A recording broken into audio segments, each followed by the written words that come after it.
Hey, welcome back. It's a Money Monday edition, and I loaded you up with money in the first hour, and we brought over our friends from across the pond to get a little European perspective on what's going on. But now we come back right to the heartland with one of our favorites. Bill Cortez joins us today. He's a Republican strategist. He's a veteran of the armed forces. And Bill, thank you for joining us today. Thanks. I don't know about you, but I had quite the time at Frank Morano's wedding and after party the other night, and I'm still suffering a little today. There's no party like a Frank Morano party, that's for sure. And that's so right. Everyone had a great time. I had a tremendous time. We had a great time after party at your place. That's You right. know how to throw a bash. That is for sure. We lit it up, and we went to late in the evening. But just to give you a sense at home what's happening, you go to Frank Morano's wedding, right? And, you know, he used to work for Curtis Sliwa. So you got Curtis Sliwa, the head of the Guardian Angels there. And then you look across the room, and Frank used to cover the federal court system and organized crime, so he became friendly with the Gotti family, Angel Gotti, Victoria Gotti. John Gotti Jr. is there. He recently retired from the mob, but he's there. And one of the weird things is you got John Gotti over there, you got Curtis over here, and at some point it was alleged that John Gotti hired some guys to put 10 bullets inside Curtis, which he lived through. But here you have two guys who were in a life and death strategy battle. They're there. And then I pan over to my left, and I see the Staten Island Borough President, James Otto, was there. And he's standing in this gaggle of other, local politicos like Mike Cusick, who's our assemblyman, and Brendan Lantry, who's our local Republican chair, and Joe Borelli's there, and Vinny Iglesias. So, like, every side of the political spectrum, every side of the social spectrum, and then, as Frank would only do it, everybody's having a good time. Frank Morano just bringing people together. That's right. what he does. Building bridges. Building bridges. He's a modern day Robert Most. Indeed. Political and but Billy, we partied way into Sunday, and now it's Monday, and we got to get back to reality. Frank's not here. I want to thank you for joining me for 2 segments today to hold it down, but you got some big shoes to fill there, filling in for I'm going to try. But I had on a little earlier Freddie Gray. He's the editor at The Spectator. They just came out with a U.S. edition. And one of the things he was talking about was that the Democrats are kind of eating their own here. They kind of threw this whistleblower complaint out there. As much as it looks like it's aimed at Trump, he feels like, and people over in London feel like, that it's really aimed at eliminating Joe Biden and opening the field for Elizabeth Warren. What do you think about that? I mean, you're in the game, you've worked for Congressman, you've been in Washington, you've been in politics for a long time. You understand, is it possible they're just throwing Joe to the wolves here? Well, it's the more you see Joe Biden is the more you see that he's not ready for prime time. I mean, the funny thing is, for years, Joe Biden was kind of like the wacky uncle who always said dumb things, and now he's become the Democrats' savior. But it's clear that he's not ready for prime time, that he can't carry this ticket into next November. That's very clear, and you have to look at this.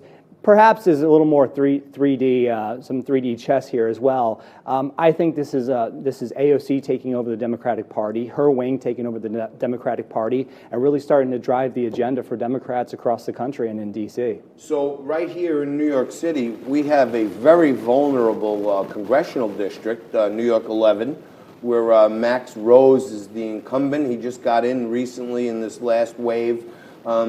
And Staten Island voted 57% for Donald Trump in the general. It went 84% for Trump in the primary. So Staten Island is this little cocoon inside of New York City where it's really Trump country. Sure. And Max got in those midterms by acting like he was a moderate and he's a veteran, which I always congratulate and thank him for his service to our country. But I think he's doing a disservice to our community by coming up here and saying he's not for impeachment. But then there he is down in Washington behind the cover of night voting against resolutions that would stop the impeachment. So he's really with the squad. Well, he's just not telling us here in Staten Island, New York. Right. In Staten Island, he talks one game, and in D.C. and to the press, he talks another game, and he wants to have it both ways. He's speaking out of both sides of his mouth, and I think he's going to have to try to sell Staten Island voters and people in the New York 11 that he really is this moderate guy. But more and more, I think he's going to be sucked into this kind of gravitational field, this pull that is going to pull them more and more to actual impeachment. You know what, Billy? This is not a one-trick pony with him either, because just a few months ago, when the Republicans tried to put a resolution forward that they were going to use their best efforts to stop illegal immigrants from being allowed to vote in elections, Max said he wasn't for. I went to his town hall myself, and I asked him the question point blank: are you for illegal immigrants voting in U.S. elections? And he said no. But then his vote down in Washington was to not prohibit them. So he voted with the squad. This is political gymnastics for him. I mean, he's doing backflips and splits and everything you can think of to try to. He's probably built to be a gymnast. He's little. He is. He's diminutive. He could probably get those little legs over the top of the head and do some backflips. He's doing backflips in this race He's doing it now, and what's interesting is that it's going to catch up to Max. You can't go on forever, and people, especially in Staten Island, you know this, John, have a BS meter. They can smell a phony when they see it. Yeah. And maybe you get one term, but they smell a phony when you see it. And so I think there's still a lot of time left on the clock. We've had Jeff Webb on multiple times. Jeff Webb is the founder of Varsity Brands, but he also started this new group, the New American Populist. One of their missions is to turn 31 congressional seats that went with the Democrats, but they were Trump territory, to turn them back to Trumpisms. And I keep telling Jeff Webb that this is one of the ones where they're vulnerable, because the one time you can get a guy out is his first term incumbency. That's like your best shot. With Trump at the top of the ticket, in Trump country, in Staten Island, I mean, this is it. If you don't do this, you're going to have redistricting. That district's going to look very different in 2 years. So if you don't do it now, it's going to be very hard moving forward. I didn't want to be gratuitous, but I know, our great Assemblywoman Nicole Malliotakis was at Frank Morano's wedding. She looked wonderful. I saw her in a bright pink dress, which was very party-like for her. But I know she's got some big conservative ideas, and she's probably somebody that's going to put Max to the test. What can we expect from the Assemblywoman? Well, listen, she's raised a lot of money, and which is a first big key part of taking out an incumbent.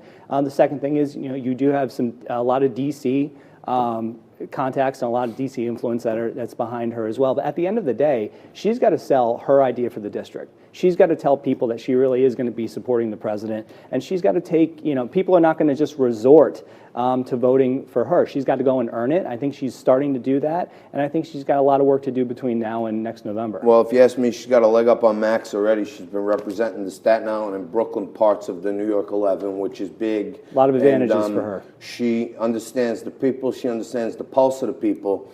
And Max, I mean, he went to Poly Prep. He was raised with a silver spoon. He served our country admirably, and I God bless him and thank him for that. But he's not really, I don't think, in tune with the real heart of Staten Island. But we're going to take a quick break. We're going to get